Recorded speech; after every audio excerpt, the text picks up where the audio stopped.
What you're looking at right here is the brand new Samsung Galaxy S21 Plus. Not the regular, not the 21 Ultra, the Plus model that meets in the middle and for some people might actually be the perfect phone. So in this video, I'm going to dive into everything you need to know about this phone, including a camera test, a speaker test, a full physical tour. I'll talk about the features and of course the specs on this phone as well. So we have a lot to cover. Honestly, this is a really exciting phone. Starting off with the aesthetic, it looks very different from almost any other phone on the market. The S21 lineup has a really nice gold trim. Well, there's several different colors. I'll show them on the screen right now. Now, this one in particular has a gold rail all the way around, made of aluminum, so it should be pretty durable. On the left side, on the back, you'll see it wraps right up into the camera bump, so you have a nice gold camera bump to kind of contrast with the purple glass on the back. So unlike the S21 regular, the Plus model does have a glass back, so an extra premium feel, doesn't have any flex. It's really nice on the back of this phone. Now the good news is, if for anybody that doesn't want purple and gold, but you really like the gold on the outside, it looks like it would be really easy to put a skin on the back of this phone. So I mean, I might get one that's like a matte black skin, so you have like a black and gold contrast. I think that would look really cool. But I mean, you could do any colors you want. Now, looking at the camera bump a little closer, we have 3 cameras right there, 3 lenses, and just like last year, we have two 12 megapixel lenses for the ultra wide and the wide angle, and then a 64 megapixel telephoto lens. Next to that, we have the flash, which is nice. They didn't raise that up because it doesn't really need to be raised up. But something strange is on the Plus model here, we don't have any kind of LiDAR, we don't have any kind of depth camera, definitely no macro camera. It's really simple. And honestly, I think that's probably better. I never found a huge benefit from the depth camera last year anyway. But what is kind of strange is that I'm not seeing any microphone on the outside on this little camera bump, unless they did something weird like they did with the Note 20 Ultra where it's like hidden. But I don't see that. So in the video test, we'll see how good that actually is with audio quality. But I mean, it's kind of strange that they didn't just poke a little hole right there. It seems like it'd be so easy to add a nice rear camera. Now, looking at the rails around this phone, starting off on the bottom, on the right side, we have our speaker. In the middle, a USB Type-C port that's going to be charging or any kind of output for headphones, because this obviously doesn't have a headphone jack. And then to the left, kind of a weird move on Samsung's part that they moved the SIM tray down to the bottom here. And the SIM tray, I mean, as a negative, it doesn't have an SD card on there. But the weird move is that they put the microphone right next to the SIM slot. So when you have your little SIM poker, make sure you get it in the right hole there so you don't end up poking your microphone. That could cause damage to that. So it's weird that they put them so close. There was actually a sticker on the screen when I got it reminding you not to poke the microphone. But I mean, regardless, I'm sure some people accidentally do that. On the left side, it's very clean, absolutely nothing over there. On the top, we have 2 little holes. One's the microphone. Maybe the second is also a microphone. I mean, I'm not entirely sure what those 2 are. And on the right side, we have our classic volume rocker right above the side key. They call it a power button side key, whatever, because you could map it to do Bixby or open your camera or do a bunch of different things. By default, it usually just opens Bixby, so you have to go into your menu to turn your phone off. It's something we've been seeing for the past couple years with Samsung phones, but that's pretty much everything on the outside of this phone. Getting to the front, we have a 6.7-inch screen. We have a little bit to talk about with this screen. Now, I know a lot of people were upset about the downgrade in resolution on the screen. Now it's only a 1080p flat panel, and it does have 120 hertz. And realistically, I know while some people were upset about that, I'm actually really happy with that. I love how it's a flat display, because when you don't use a case on your S20 or any older phone from Samsung, you're just always getting accidental touches on the bottom corner where your palm is. It was something that I thought I got used to, but it was just so annoying to continually have that problem. Now with a nice flat display, you have far fewer of those accidental touches, and this is really the first Samsung S series phone that doesn't have any kind of waterfall display. Now, regarding the 1080p display, honestly, last year, you kind of had a choice. You could either do Quad HD on the S20, or you could do 120 hertz at 1080. And I always ended up choosing 120 hertz over 60 because I wanted that fast refresh rate. The resolution difference didn't bother me nearly as much as the difference in refresh rate, so I was always on that side anyway. So the screen resolution is exactly, for me, exactly what it was on the S20. So I'm overall really happy with this display. It's obviously an excellent Samsung display, very, very bright, very vibrant. And on the top, we have a really tiny hole punch camera. The hole punch camera is a 10 megapixel selfie camera, and it really is not intrusive. So overall, outside, very, very aesthetically pleasing. I like this phone a lot, but let's start talking more about the cameras. Let's get into an actual camera test now. and then we'll get into a speaker test after that.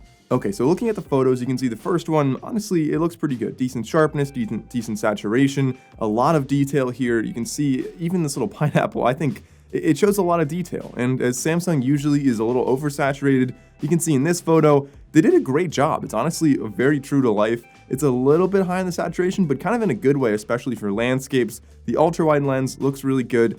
You can zoom into the 3x hybrid, so it's 64 megapixels, but it bins it down to 12 megapixels.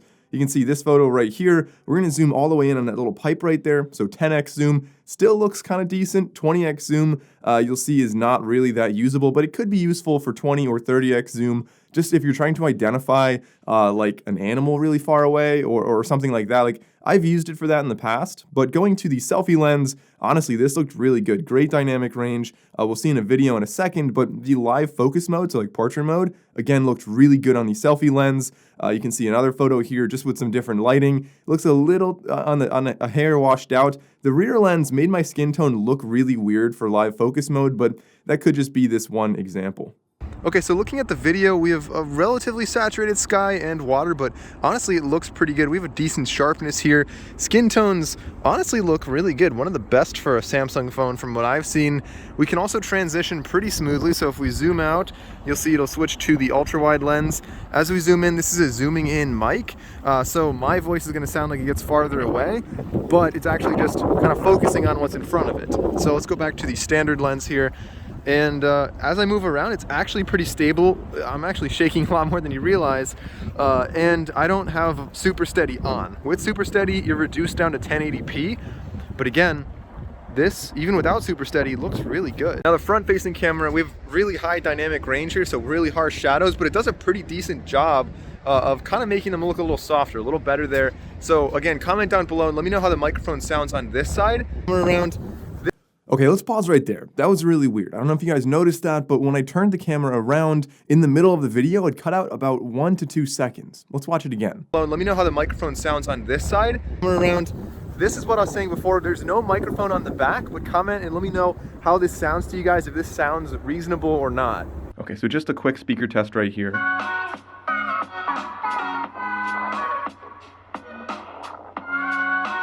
Definitely decent bass and decent volume. Overall, the speakers sound really good. Unlike the S21 Ultra, the S21 and S21 Plus don't have any support for an SPen, which honestly is not a problem for me because if you saw the cases you need, it's kind of like a big bulky thing on one side and you store the pen over there. I mean, I wouldn't use an SPen with a Galaxy S phone anyway. I'm just realizing how weird that is that the SPen doesn't go with the S series.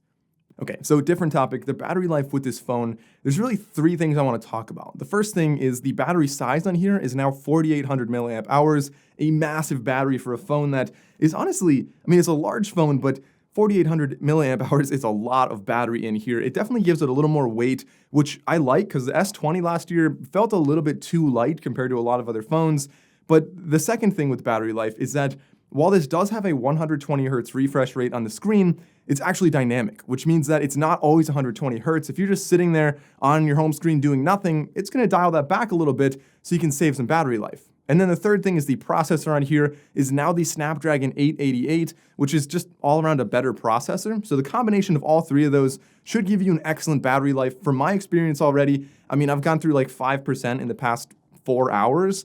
It's really an absolute battery machine, but I can't give you my full number right now. I've only been using this for a couple days, so I'll probably comment down below, or maybe I'll share it on Twitter if you guys want. Head on over and follow me on Twitter, and I'll let you know when I'm done with my full battery test exactly how long this is lasting. So getting into the internals of this phone, I already mentioned the processor and the battery, but it has 8 gigabytes of RAM and it has 128 gigabytes of storage, so pretty standard on the storage there. It goes up to 256 if you want to pay a little extra, and the RAM, I mean, 8 gigabytes is by no means leading the pack, but it definitely gets the job done, or at least for what I'm doing. Now, with that being said, this does actually have ultra-wideband. This is something that you don't see on the S21 regular. I have it right here, and I'm actually going to compare these side by side in a future video. So if you guys want to see that, consider going down and subscribing. But one of the differences, and I'll talk about this more in that video, having ultra-wideband on this phone means that if you get the Galaxy SmartTag Plus, so not just the regular one, you can actually like really pinpoint and find things within your house. So you can find the SmartTag Plus if you lose it. Cool feature to have, but we'll talk about that in another video. Something odd if you really dig into the specs is that the Galaxy S21 Plus only has Bluetooth 5.0 when the Ultra has 5.2. It's a really subtle difference between the two of those, but it's weird that they didn't spend that tiny amount of extra money to go with something newer than Bluetooth 5.0. Regardless, I mean, almost every device you're using is 5.0, maybe even older for a lot of Bluetooth devices, so you definitely shouldn't be facing any problems with that. And of course, the last drawback to mention is that it doesn't come with the power brick in the box. As a tech reviewer, that's not a big deal for me. I've got tons of those anyway, but I could imagine a lot of people out there are kind of disappointed that now you have to go out there and buy a fast charger with such a large battery, 4,800 milliamp hours. Whatever your old charger is, if it's like a little 5-watt charger, that might take a really long time to charge it up. So, I mean, I would recommend at least going online on Amazon or whatever and spending maybe like $10 or $15 on a decent one.